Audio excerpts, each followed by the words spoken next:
Natural disaster strikes, communication is key. And tonight, Brittany Schmidt shows us how local, state, and federal agencies are training together to respond to emergencies.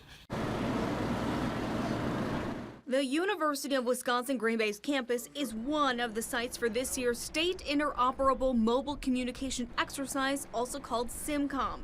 It's an opportunity for radio communicators to get together and make sure their equipment can communicate with each other effectively. Here's the exercise scenario. It's the aftermath of a massive storm that swept through northern Wisconsin. It produced multiple tornadoes.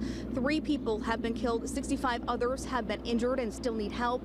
And there's even more unaccounted for. Local communication has been wiped out, so it's up to these guys to coordinate emergency response. They're putting up radio towers in order to make sure that interoperable communications is working, making sure that equipment can interact with each other. Tom Berger is a licensed member of ARES, the amateur radio emergency service. He uses his skills and equipment to help first responders communicate when traditional methods like a cell phone are wiped out because of the storm. We can say, hey, truck B needs to be here and he's real busy, you know, and we're passing that information. Berger can also use amateur frequencies to provide Wi-Fi.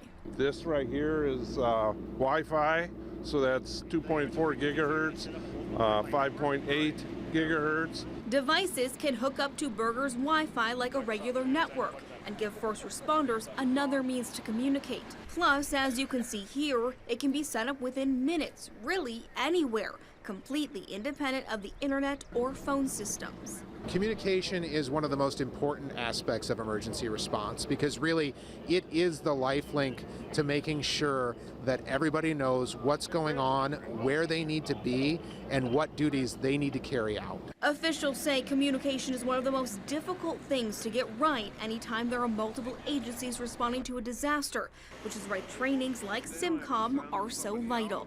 In Brown County, Brittany Schmidt, Action 2 News.